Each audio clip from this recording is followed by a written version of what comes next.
શ્રી રામચંદ્રજી ભગવાન એટલે આત્મારામ આપણા સર્વના હૃદયમાં જે ચૈતન્ય સ્વરૂપે બિરાજી રહ્યા છે એ જ રામ છે, એ જ ચૈતન્ય છે, પરમાત્મા છે. આત્મારામ એ જ શ્રી રામચંદ્રજી છે.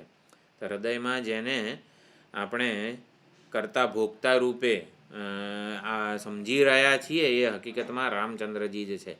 રામચંદ્રજીનું વ્યક્તિત્વ અવતાર રૂપે સમજીએ ધારો કે, અને એમના મૂળ સ્વરૂપને પણ સમજવાનો પ્રયત્ન કરીએ. બાહ્ય વ્યક્તિત્વ આપણે જે નાના હતા ત્યારથી રામાયણ વગેરે ટૂંકમાં એની જ વાર્તાઓ આપણા માતા પિતા પાસેથી, દાદા દાદી પાસેથી સાંભળતા આવ્યા છીએ. એ રામની વાતો કરતાં કરતાં જ જાણે કે મોટા થયા છીએ. સંસ્કૃતમાં પણ ભણવા ગયા 8મા ધોરણમાં મારા ખ્યાલથી અમને સંસ્કૃત આવ્યું હતું ત્યારે સૌથી પહેલાં શું આવ્યું? રામની જ વિભક્તિના રૂપો આપણે ગોખ્યા છે. રામ રામૌ રામા પ્રથમા વગેરે. રામજી આપણા સર્વના જીવનમાં વણાયેલા છે.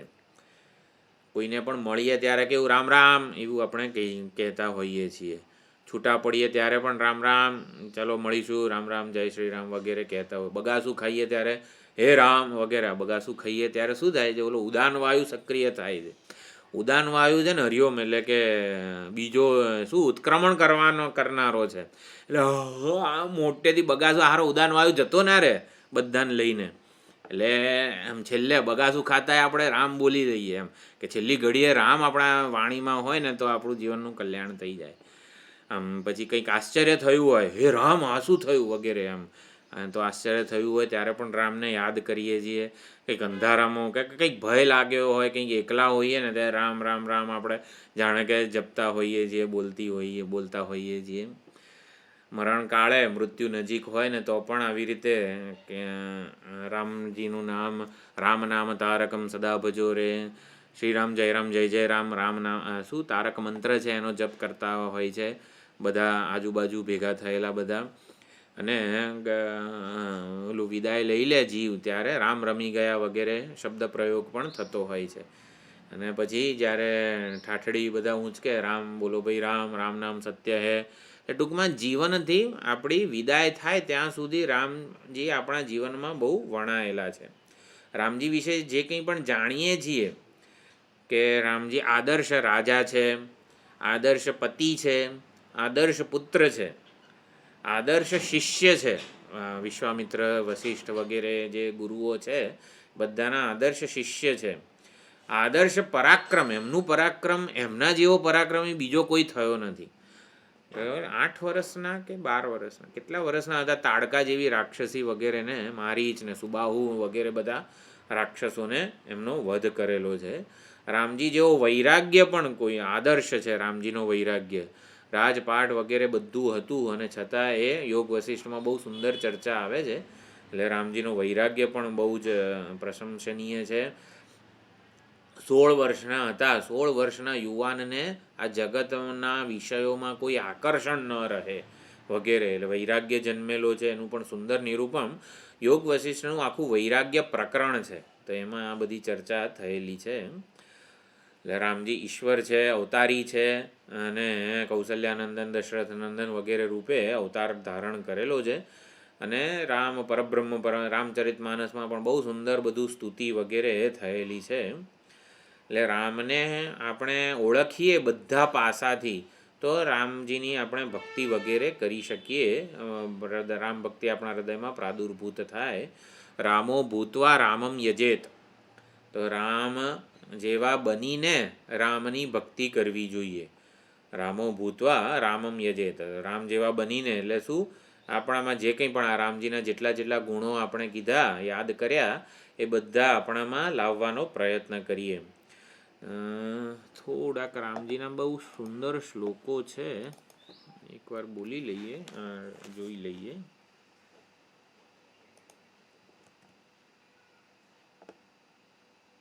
આમ તો આ સ્તુતિ લેવી હતી પણ એકવાર આ જોઈ લઈએ. આ તો સુંદરકાંડનો દોહો છે, બહુ સુંદર છે. નાન્યા સ્પૃહા રઘુપતે હૃદયે સ્મદીએ, સત્યમ વદામી ચ ભગવાન અખિલાંતરા. તુલસીદાસજી બહુ સુંદર પ્રાર્થના કરે છે. સત્ય બોલું છું એ ભગવાન અખિલાંતરાત્મા, ઘટઘટ મેં રામ, આપ અંતર્યામી છો. મારા હૃદયમાં બીજી કોઈ સાંસારિક દુન્યવી સિદ્ધિની ઈચ્છા નથી, સ્પૃહા નથી. મારા હૃદયમાં માત્ર ભક્તિ, રઘુપુંગવ હે રઘુપુંગવ, નિર્ભર ભક્તિ એટલે નિષ્કપટ ભક્તિ, ક્યારેય આમ તૃપ્ત ન થાય, ભરાઈ ન જાય ને એવી ભક્તિ. એટલે કે ભક્તિ એના નવા નવા પાસાઓ બધા નવનવીત, સુંદર શબ્દ અખંડાનંદજી કહે છે, નવો ને મેલ શાલિની કંઈક શબ્દ સુંદર આવે છે એવી ભક્તિ. એટલે કે આમ બોર ના થઈ જઈએ આપણે રામ ભક્તિથી. આમ રામજીની ભક્તિ, રામજી માટે જુદી જુદી લાગણીઓ જાણે કે જન્મતી જ રહે હંમેશ માટે. એમ કામાદિ દોષ રહિતમ કુરુ માનસમ ચ, એવી ભક્તિ પૂર્ણ મને મારું હૃદય હોય અને કામાદિ દોષથી રહિત હોય. પછી બીજું જે છે આ છે ને મારા ખ્યાલથી શ્લોક આનો છે, રામજીને વનવાસ વગેરે વાલ્મીકી રામાયણમાં છે. બહુ પ્રસિદ્ધ આ શ્લોક છે એટલે આપણે એને યાદ કરીએ છીએ. પ્રસન્નતામ યા ન ગતાભિષેકતઃ તથા ન મમલે વનવાસ દુઃખતઃ મુખાંબુજશ્રી રઘુનંદનસ્ય મે સદાસ્તુ સા મંજુલ મંગલપ્રદા. મુખાંબુજશ્રી, શ્રી રામચંદ્રજીના મુખાંબુજ, મુખ કમળની જે શ્રી છે, આભા છે, એ ગતા અભિષેકતઃ કાલે સવારે રાજ્યાભિષેક થવાનો છે. રાજ્યાભિષેકથી ભગવાનના મુખ કમળની આભા, તેજ વગેરે, એટલે એનાથી પ્રસન્ન થઈને ભાવ વિભોર ન થઈ ગયા. અને વનવાસ મળવાનો છે, વનવાસના દુઃખથી જે મ્લાન ન થઈ ગઈ. મુખાંબુજની આભા ભગવાનની આવી રીતે એકદમ અનુકૂળ પ્રિય પરિસ્થિતિ આવી કે અપ્રિય પરિસ્થિતિ આવી, એનાથી જરા પણ મ્લાન ન થઈ અને હર્ષના આવેગમાં પણ ન આવી ગઈ. એવી જે મુખાંબુજ શ્રી છે રઘુનંદનની, એ સદાસ્તુ, એ હંમેશા મને મારા સ્મરણ પટ ઉપર રહે. મંજુલ મંગલપ્રદા, એ હંમેશા મંગળ પ્રદાન કરે અમને. એટલે કે મુખાંબુજ શ્રીનું અમે ધ્યાન કરીએ છીએ, ભગવાનની આ મુખાંબુજ જે છે એનું.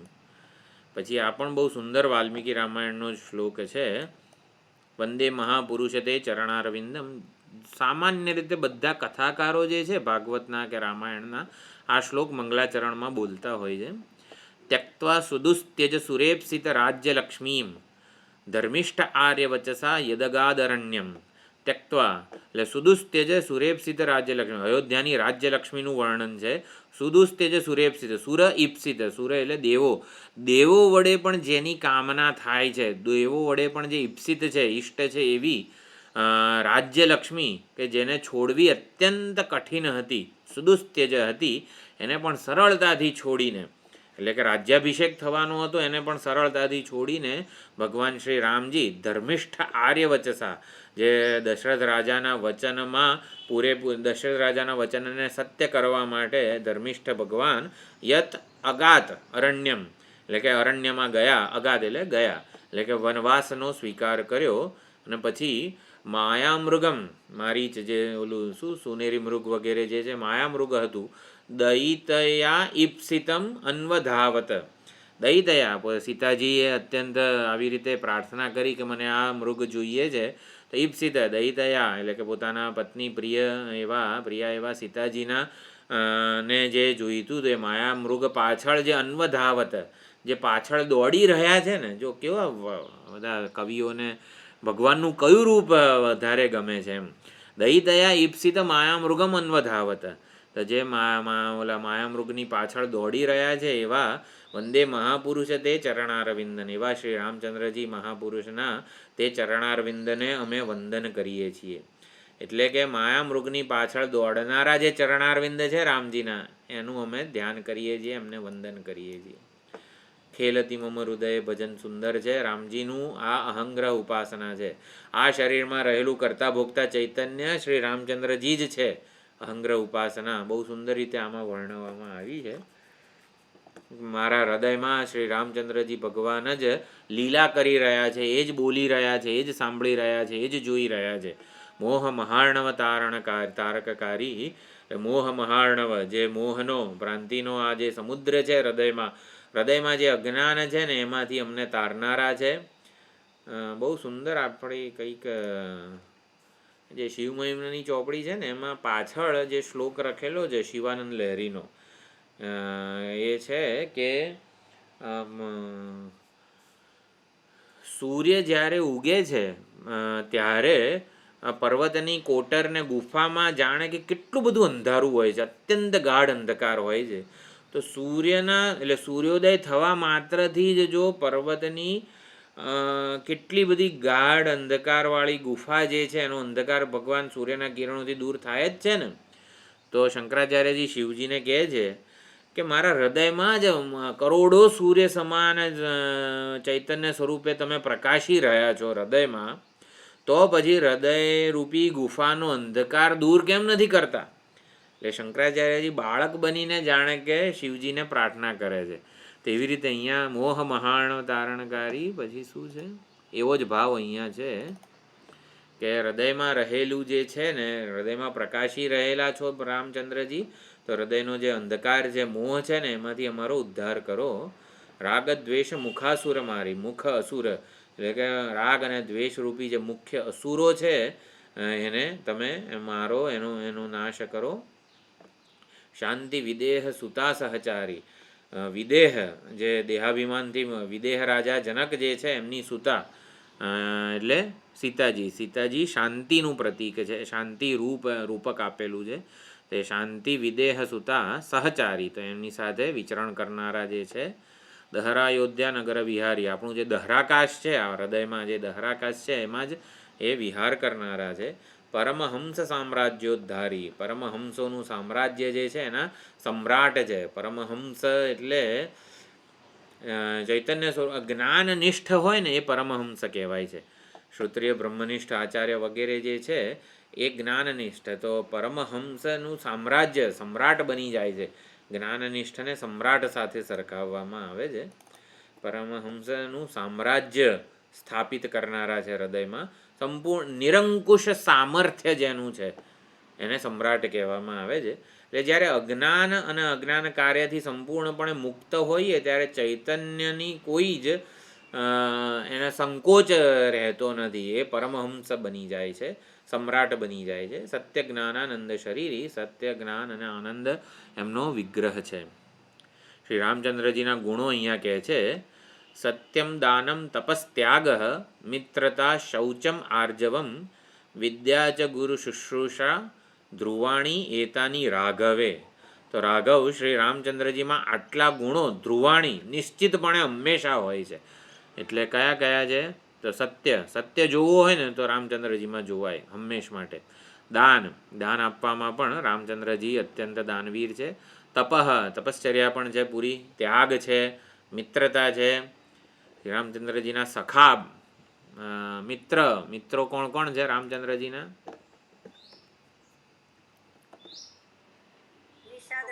નિષાદરાજ ગુહ, સુગ્રીવ,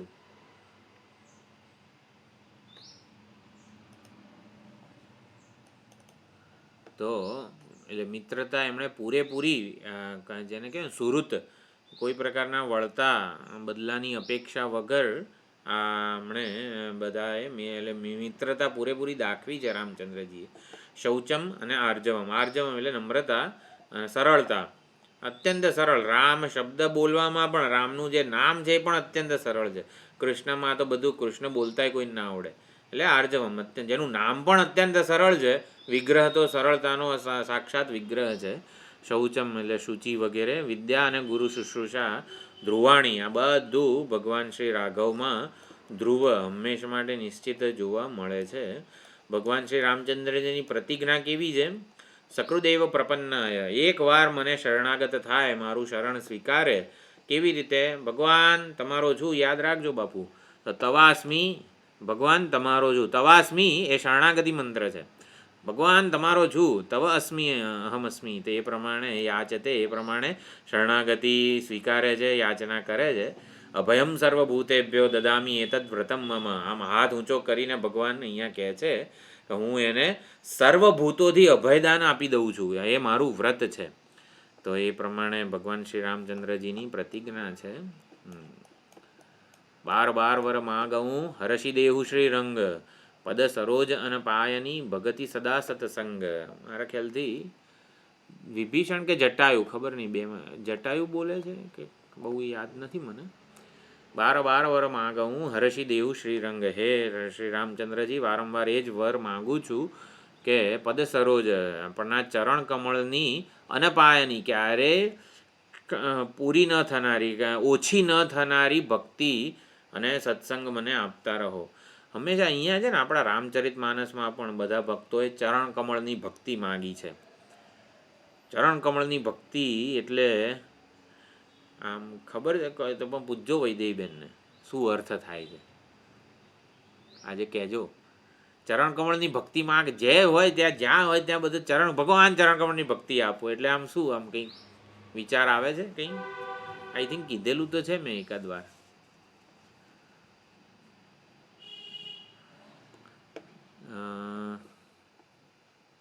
ચરણ કમળની ભક્તિ એટલે, હવે ચરણ એટલે શું, આપણા પગ, આપણે ચાલવું હોય ક્યાંય જવું હોય તો આપણી પગ વડે જ જવાના છીએ ને, ચરણ વડે જ. એટલે ચરણ કમળની ભક્તિ એટલે માગવામાં આવે છે ચરણ વડે. એટલે ચરણ જ્યાં જવું હોય કે જ્યાં હોઈએ ત્યાં કેવા ચરણ વડે જ ઊભા હોઈએ ને.